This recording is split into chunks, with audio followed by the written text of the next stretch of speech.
벌써 이제 네 번째 날이 왔습니다. 첫 번째 날 우리가 세례 직후에 예수님께서 기도하시면서 하나님의 음성을 들었습니다. 이는 내 사랑하는 아들이요 내 기뻐하는 자라. 그래서 예수님은 그 하나님의 응답을 통해서 정체성을 확인하면서 공생애를 시작하게 되었다라는 것이죠. 두 번째는 산상기도를 통해서 사실은 종교 지도자들의 핍박으로 인해서 하나님 앞에 기도하고 있었는데 하나님의 기도를 통해서 12명의 제자를 선택하는 그런 일들을 하게 되는 것이죠. 예수님 뜻대로 기도하는 것이 아니고 내려놓고 하나님께서 그 방향을 바꾸시면서 제자들을 선택하는 그런 기도를 우리가 살펴보았습니다. 또 어제는 변화산 기도를 통해서 영광 중에 변화되는 그 모습을 미리 경험하셨죠. 그것은 십자가 죽음으로 끝나는 것이 아니고 부활의 영광을 미리 경험하심으로 말미암아 이 길, 고난의 길, 십자가의 길을 선택하시고 이제 갈릴리 사역을 마무리하고 예루살렘으로 올라가는 그런 모습을 보았습니다. 그러니까 예수님의 일평생은 바로 기도의 연속이었다라고 할 수 있죠. 이 누가는 예수님의 기도 생활을 집중적으로 보여줌으로써 우리가 경건하게 살고자 한다면, 주의 자녀로 살고자 한다면 반드시 예수님처럼 기도해야 된다, 주님의 기도를 본받아야 된다라고 강조를 하고 있습니다.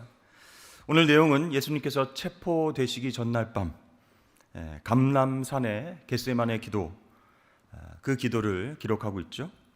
이것은 예수님의 기도 생활의 절정이다라고 말할 수가 있습니다. 그래서 누가는 예수님께서 하신 그 기도의 내용과 자세, 그리고 어떻게 간절히 기도하셨는지를 마치 현장에서 아주 자세히 기록한 것처럼 생생하게 보여주고 있습니다. 자, 오늘 예수님의 겟세마네 기도를 한마디로 말하면 무엇이라고 표현할 수 있을까요?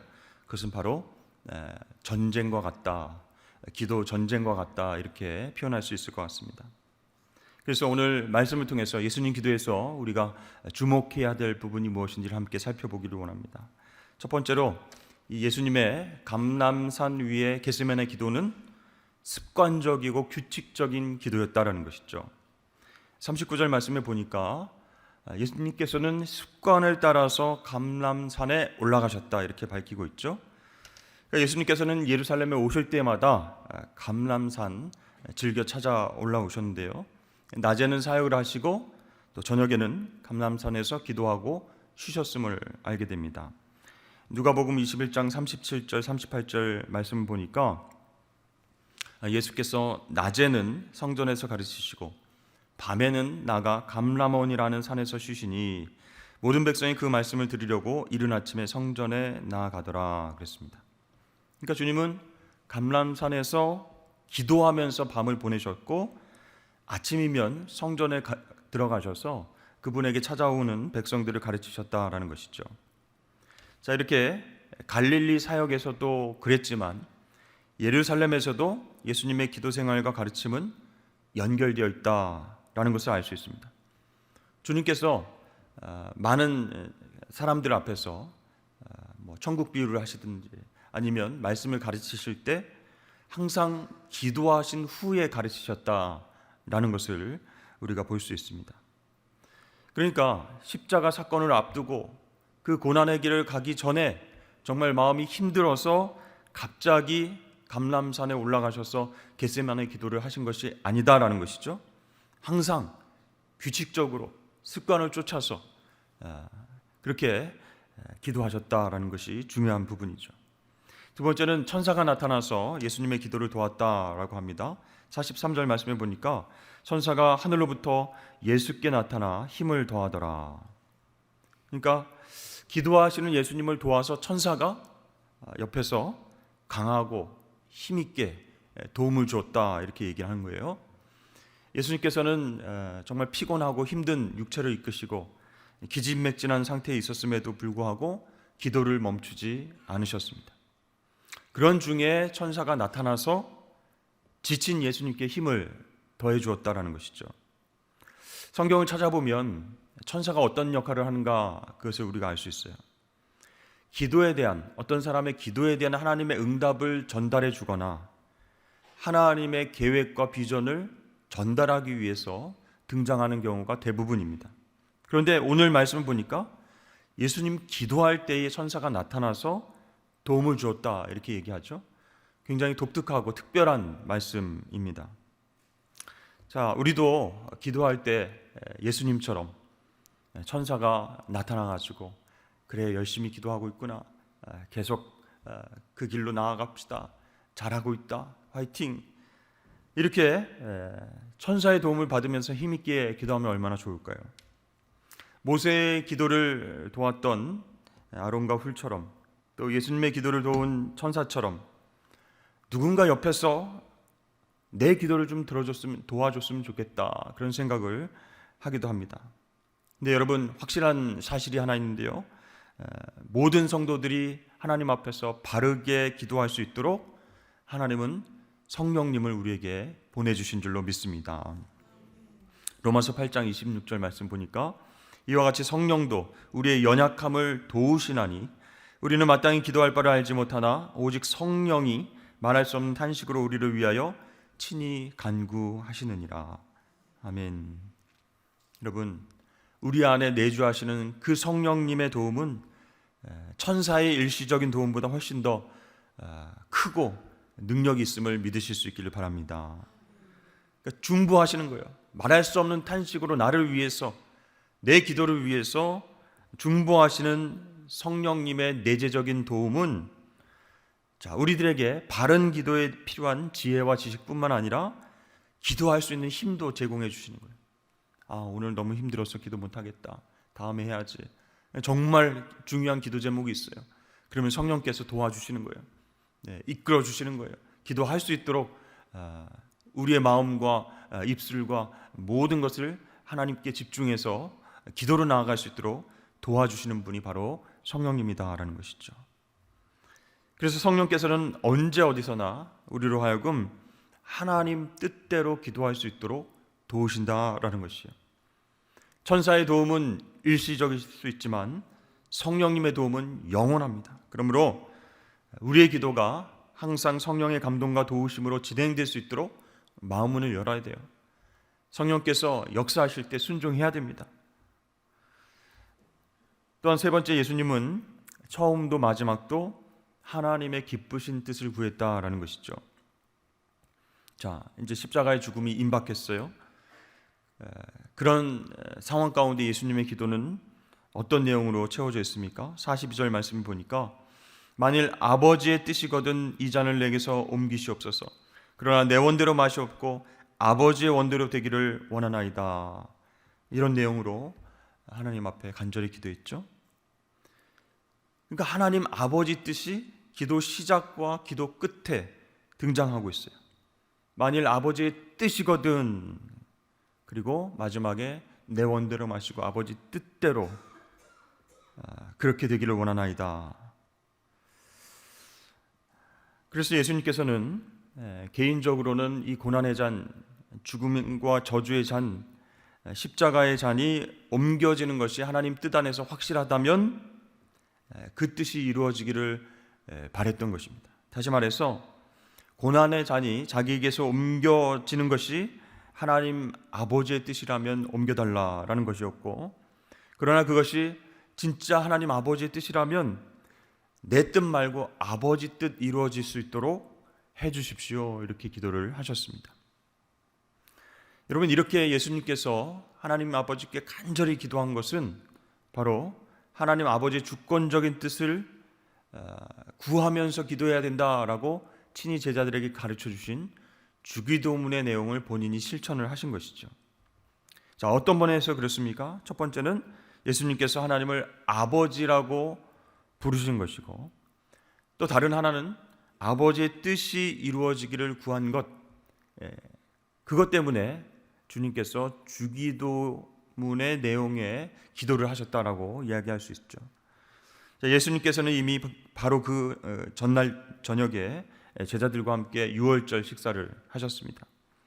이 만찬은 유대인들의 출애굽 사건을 1년에 한 번 기념하는 유월절 만찬이었죠. 그런데 그것 이상의 의미가 있었습니다. 구원의 역사가 성취될 것을 내다본 십자가 구원의 만찬이었다라는 것이죠. 이때 예수님께서는 제자들에게 포도주 잔을 돌리면서 이것은 죄 용서를 위해서 내가 흘리는 새 언약의 피다, 이렇게 축복을 선포하셨습니다. 제자들은요, 그 잔을 받음으로써 구원의 모든 복에 참여하게 됐지만 예수님께서는 그들을 대신해서 저주와 진노의 잔을 십자가 위에서 받으셔야만 했습니다.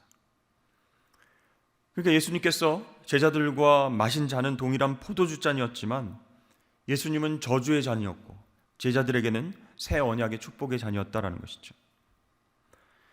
자, 주님은 만약 아버지께서 원하신다면 이 잔을 제거해 주십시오, 이렇게 기도했습니다. 친히 이 잔을 마시지 않고도 그 백성이 구원받는 길이 있다면 그 길을 허락해 주십시오, 기도했어요. 자, 두 번째는 그러나 내 원대로 마시고 아버지의 원대로 되기를 원하나이다, 이렇게 기도하셨죠. 헬라어 원어로 번역을 하면 그러나 결코 나의 뜻이 아니라 당신의 뜻이 이루어지이다, 그런 뜻이에요. 이 마지막 기도에는요, 무슨 일이 있어도 하나님 아버지의 뜻이 이루어져야 한다라고 하는 이 확신과 간청이 들어있다라는 것이죠. 당신의 뜻이 이루어지이다, 그것은 주기도문에 나오는 당신의 뜻이 이루어지이다라고 하는 그 기도문의 동사와 명사가 모두 다 똑같습니다. 그렇습니다. 우리는 예수님의 기도가 얼마나 하나님의 주권과 하나님의 계획 중심이었는지를 깨닫고 주목해야 된다는 것이죠. 예수님의 기도는요, 자기를 향한 하나님의 주권적인 뜻을 먼저 묻고 그 뜻을 자신의 삶과 행동을 통해서 이루기 위해서 기도했던 것이다 라는 것이죠. 여러분, 오늘 예수님 기도의 핵심은 무엇입니까? 자기 자신이 하나님 뜻을 발견하고 그 뜻대로 살아가는 것, 그것이 정말 중요한 예수님의 기도의 핵심이었다라는 것이죠.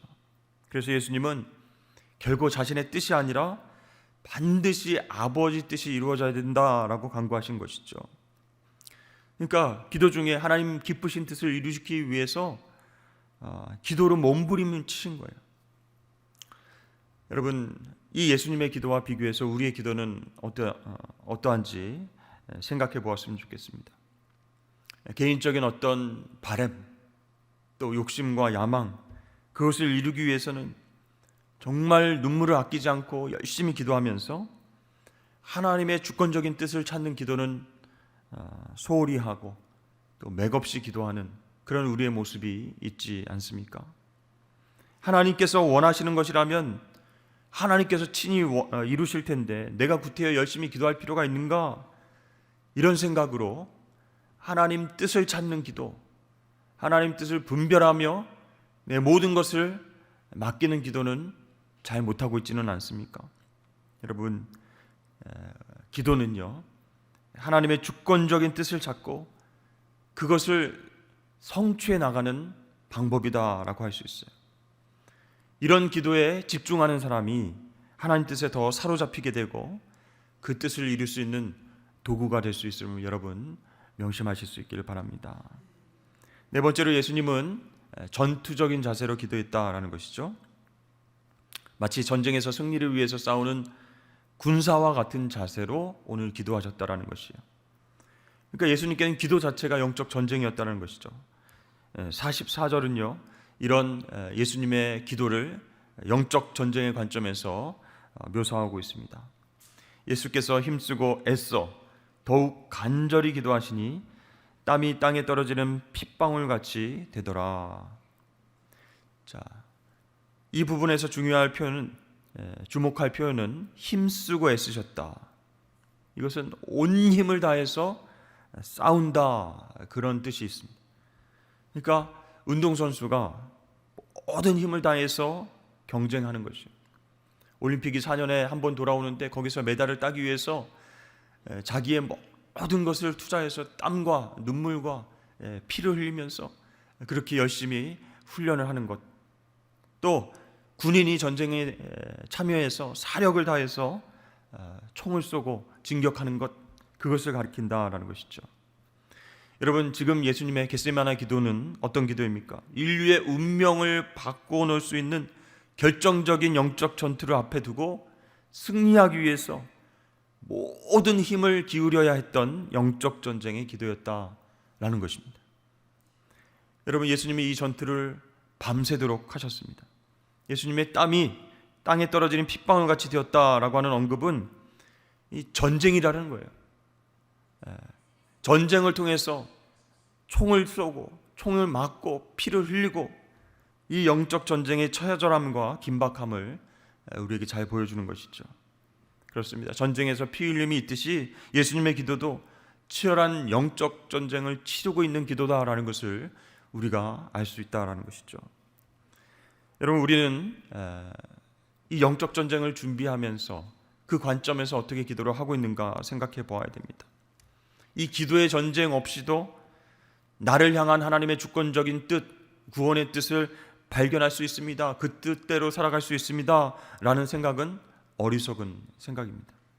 나는 기도 없이도 사탄의 세력을 물리칠 수 있다, 이런 생각도 교만한 생각이고 위험한 생각입니다. 여러분, 예수님의 겟세마네 기도 전쟁을 생각하지 않고는 십자가 위에서 승리를 생각할 수 없듯이 하나님의 뜻을 발견하고 승리하는 삶은 치열한 기도 전쟁이 아니면 이룰 수 없다라는 것이죠. 여러분, 그렇습니다. 이 기도 전쟁을 통해서 승리를 경험해 보지 못한 사람은요, 현장에서도 승리의 노래, 감사의 노래 하나님 앞에 올려드릴 수 없다라는 것입니다. 그러므로 사랑하는 여러분, 예수님의 기도를 본받아서 기도 전쟁의 날마다 참여하시고 승리를 경험하실 수 있기를 주의 이름 축복합니다. 그런 사람이 진짜 예수님의 군병이다, 군사다라고 할 수 있는 것이죠. 2020년에 개봉한 기독교 영화 기도의 힘이라고 하는 영화가 있습니다. 근데 이 원래 제목은 워룸이에요. 무슨 뜻이죠? 전쟁의 전략을 짜는 방이 워룸입니다. 이 영화를 보면요, 전쟁 중에 군인인 남편을 잃고 혼자 살아가는 클라라라고 하는 할머니가 주인공을 만나면서 자신의 기도방을 보여줍니다. 워룸을 보여줘요. 그래서 자기가 기도했던 제목들, 응답받았던 내용들, 그걸 다 기록한 것을 벽에다 붙여놨어요. 영적 전쟁 속에서 기도로 승리한 것을 다 기록한 것을 그 주인공에게 보여주면서 지금 힘들고 어려운 상황 가운데 있는 그 주인공이 기도로 싸우는 법을 가르쳐주기 시작합니다. 그렇습니다. 여러분, 우리 기도는 영적 전쟁입니다. 예수님께서 그렇게 치열하게 땀방울이 핏방울 되도록 기도하며 싸우셨다라는 거예요. 그러므로 우리도 그렇게 기도해야 되지 않겠습니까? 정말 중요한 일을 앞두고 정말 고난과 고통의 상황 속에서도 이 영적 전쟁에서 이기기 위해서 군사처럼 정말 주님 앞에 엎드려서 힘있게 기도하는 것, 그것이 필요하다라는 것이죠. 자, 그렇다면 예수님의 기도 응답은 무엇입니까? 두 가지로 나타났죠. 하나는 예수님께서 더욱더 담대하고 확고한 결단으로 십자가 고난의 길을 가실 수 있게 됐다라는 것입니다. 마음속 깊이 있었던 두려움, 걱정, 이 모든 것들을 온전히 몰아내실 수가 있었어요. 그래서 예수님께서 새벽에 체포될 때부터 십자가 위에 달리기까지 조금도 요동함이 없이 당당하게 대처한 것은 바로 겟세마네 기도의 응답이었다라는 것입니다. 또 다른 하나는 고난의 잔을 마시는 것만이 아버지의 뜻을 이루는 것이다 라는 것을 확인하셨다는 것이죠. 그래서 예수님께서는 이 겟세마네 정말 열정적인 기도를 통해서, 전쟁과 같은 기도를 통해서 자신이 지금까지 걸어오신 그 메시아 길이 옳은 길이었다, 그리고 그 길의 절정은 오직 십자가 고난의 잔을 통해서만 이루어지는 일이다 라는 것을 확신하셨어요. 여러분, 이 겟세마네 기도를 통해서 우리가 알 수 있는 것 무엇입니까?